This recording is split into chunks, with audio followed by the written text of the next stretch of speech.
Hello everyone, इस video के अंदर हम पढ़ने वाले हैं टेम्परेचर डिपेंडेंस ऑफ रजिस्टिविटी कि रजिस्टिविटी टेम्परेचर पे कैसे डिपेंड करने वाली है। कि अगर आपके पास कोई कंडक्टर है और उस कंडक्टर की रजिस्टिविटी फिक्स है, अगर आप उस कंडक्टर का टेम्परेचर चेंज करते हो तो उसकी रजिस्टिविटी भी चेंज हो जाएगी। और वो कैसे चेंज होने वाली है, तो देखो कंडक्टर के अंदर क्या होते हैं, फ्री इलेक्ट्रॉन्स होते हैं, ठीक है। और अगर आप उस कंडक्टर का टेम्परेचर इंक्रीज करते हो तो उन इलेक्ट्रॉन्स की स्पीड भी क्या हो जाती है, इंक्रीज हो जाती है, उनकी काइनेटिक एनर्जी भी क्या हो जाती है, इंक्रीज हो जाती है, ठीक है। और काइनेटिक एनर्जी इंक्रीज होने की वजह से इलेक्ट्रॉन्स के बीच में कोलिजन जो होता है वो ज्यादा फ्रिक्वेंटली होने लग जाता है, यानी वो ज्यादा जल्दी टकराने लग जाते हैं, कोलिजन होने लग जाता है। उसकी वजह से उनका जो रिलैक्सेशन टाइम होता है, मीन फ्री टाइम होता है, वो क्या हो जाता है, रिड्यूस हो जाता है। कि भाई इलेक्ट्रॉन जल्दी जल्दी टकराएंगे तो उनके बीच का जो फ्री टाइम होता है कोलिजन का, वो क्या होने जाएगा, वो क्या हो जाएगा, रिड्यूस हो जाएगा। और रिलैक्सेशन टाइम रिड्यूस होगा तो हमें पता है रजिस्टिविटी का फॉर्मूला क्या होता है, rho equals to M upon N square tau. यानी रिलैक्सेशन टाइम आपका रिड्यूस होगा तो रजिस्टिविटी क्या हो जाएगी, इंक्रीज हो जाएगी। क्योंकि बाकी के सारी टाइम्स क्या है, मास ऑफ इलेक्ट्रॉन भी कांस्टेंट है, नंबर डेंसिटी या इलेक्ट्रॉन डेंसिटी भी कांस्टेंट है, चार्ज ऑफ इलेक्ट्रॉन भी कांस्टेंट है। यानी रजिस्टिविटी इनवर्सली प्रोपोर्शनल है किसके, रिलैक्सेशन टाइम के। तो आपका जब रिलैक्सेशन टाइम रिड्यूस होगा तो रजिस्टिविटी क्या हो जाएगी, इंक्रीज हो जाएगी, ठीक है। तो जब हम टेम्परेचर इंक्रीज करते हैं कंडक्टर का तो इलेक्ट्रॉन्स की स्पीड इंक्रीज हो जाती है, उसकी वजह से वो ज्यादा जल्दी कोलिजन करने लगते हैं, तो उनका मीन फ्री टाइम जो होता है कोलिजन का, रिलैक्सेशन टाइम, वो रिड्यूस हो जाता है, तो रजिस्टिविटी इंक्रीज हो जाती है। मतलब आप बोल सकते हो कि टेम्परेचर इंक्रीज करने पे रजिस्टिविटी क्या होती है, इंक्रीज हो जाती है कंडक्टर की। क्लियर है। तो देखो इसका स्टेटमेंट क्या है, as temperature increases the thermal speed of free electrons increases. कि जब टेम्परेचर इंक्रीज करेंगे तो इलेक्ट्रॉन्स की, फ्री इलेक्ट्रॉन्स की थर्मल स्पीड इंक्रीज हो जाएगी। And the free electrons collides more frequently, और जो फ्री इलेक्ट्रॉन्स होंगे वो जल्दी जल्दी कोलाइड करेंगे। Due to which relaxation time tau decreases, then according to rho equals to M upon N square tau, resistivity inversely proportional है किसके, relaxation time की, वो क्या हो जाएगी, इंक्रीज हो जाएगी। क्लियर है। तो ये आपके पास क्या है, रजिस्टिविटी चेंज होने वाली है टेम्परेचर चेंज करने पे। तो देखो इसके एक्सप्रेशन की हम बात करते हैं कि जो चेंज इन रजिस्टिविटी है वो दो फैक्टर्स पे डिपेंड करने वाली है। एक तो चेंज इन टेम्परेचर पे, कि जो चेंज इन रजिस्टिविटी है वो डायरेक्टली प्रोपोर्शनल होने वाली है चेंज इन टेम्परेचर के, कि जितना आप टेम्परेचर चेंज करोगे उतना ही रजिस्टिविटी में क्या होने वाला है, चेंज होने वाला है। और second change in resistivity depend करने वाली है इनिशियल रजिस्टिविटी, यानी इनिशियल रजिस्टिविटी के भी क्या होगा, डायरेक्टली प्रोपोर्शनल होने वाला है। तो इसके हम डेरिवेशन की बात करते हैं। इसके अंदर आप बोल सकते हो कि जो चेंज इन रजिस्टिविटी है, जिसको हम क्या बोलेंगे, डेल्टा रो, और वो किस किस पे डिपेंड करेगी।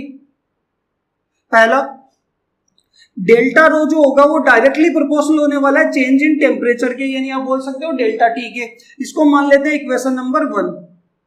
और सेकंड इसके अंदर क्या आने वाला है, जो डेल्टा रो होगा वो डायरेक्टली प्रोपोर्शनल होने वाला है इनिशियल रजिस्टिविटी की। इनिशियल रजिस्टिविटी पे भी ये क्या करेगा, डिपेंड करेगा, इक्वेशन 2। और दोनों इक्वेशंस को हम क्या कर देंगे, कंबाइन बोथ इक्वेशंस। और जब दोनों इक्वेशंस को हम कंबाइन करेंगे तो हमारे पास आ जाएगा delta rho is directly proportional to rho not delta T. बताओ क्लियर है। और जैसे ही प्रोपोर्शनल का साइन हटाएंगे तो हमारे पास एक कांस्टेंट ऑफ प्रोपोर्शनलिटी आने वाला है, जिसको हम बोलेंगे टेम्परेचर कोफिशिएंट। तो यहाँ पे हम क्या करते हैं कि डेल्टा रो आपके पास आ जाएगा इक्वल्स टू, ये आएगा अल्फा, ये रो नॉट डेल्टा टी। क्लियर है। और यहाँ से अगर आप अल्फा की वैल्यू निकालोगे तो वो कितना आएगा, delta rho upon rho not delta T. Clear है। और यहाँ पे अल्फा है क्या, तो यहाँ पे आप लिख सकते हो where alpha is the temperature coefficient of resistivity बोल सकते हो, या फिर रेजिस्टेंस के लिए भी सेम ही यूज लिया जाता है। यहाँ पे अगर देखो डेल्टा रो को मैं क्या लिख सकता हूँ, तो इसको लिख सकते हैं फाइनल माइनस इनिशियल रजिस्टिविटी। तो देखो फाइनल रजिस्टिविटी मान लेते हैं रो, और इनिशियल हमारे पास है रो नोट, और अपॉन में रो नोट और चेंज इन टेम्परेचर को हम लिख लेते हैं final minus initial temperature. Final मान लेते हैं टी और इनिशियल कितना होगा, टी नोट। ये हमारे पास क्या है, टेम्परेचर कोफिशिएंट का फॉर्मूला। आप इसको इस तरीके से भी बना सकते हो कि rho minus rho naught equals to alpha rho naught T minus T naught. बताओ क्लियर है। तो यहाँ से रो इक्वल्स टू, ये उधर जाके क्या हो जाएगा, एड हो जाएगा, प्लस का हो जाएगा rho naught plus alpha rho naught T minus T naught. तो यहाँ से रो नोट कॉमन लोगे तो ये आ जाएगा rho equals to rho naught common 1 plus alpha T minus T naught. ये आपके पास किसका एक्सप्रेशन आया, रेजिस्टिविटी का, जिसके अंदर रो तो क्या आपकी फाइनल रेजिस्टिविटी, रो नोट क्या इनिशियल रेजिस्टिविटी, 1 प्लस अल्फा क्या टेम्परेचर कोफिशिएंट, टी आपका है फाइनल टेम्परेचर और टी नोट क्या इनिशियल टेम्परेचर। या फिर आप इसको इस तरीके से भी लिख सकते हो कि rho equals to rho naught 1 plus alpha delta T. ये भी आपके पास क्या होने वाला है, फॉर्मूला होने वाला है रेजिस्टिविटी का। बताओ क्लियर है, ये हमारे पास रेजिस्टिविटी का एक्सप्रेशन आया। इससे आप रेजिस्टेंस का एक्सप्रेशन भी निकाल सकते हो कि देखो आपको पता है कि रेजिस्टेंस होता क्या है, तो देखो हमें पता है कि रेजिस्टेंस का फॉर्मूला क्या होता है कंडक्टर का, R equals to rho L by A. Clear है, तो रो को आप क्या लिख सकते हो, आर ए बाई एल, और टेम्परेचर चेंज करने पे लेंथ और एरिया पे कोई फर्क नहीं पड़ने वाला, ये क्या रहेंगे, सेम रहने वाले हैं। तो यहाँ से आप फॉर्मूला लिख सकते हो आर इक्वल्स टू रो की जगह आर और रो नोट की जगह R not, initial resistance 1 plus alpha delta T.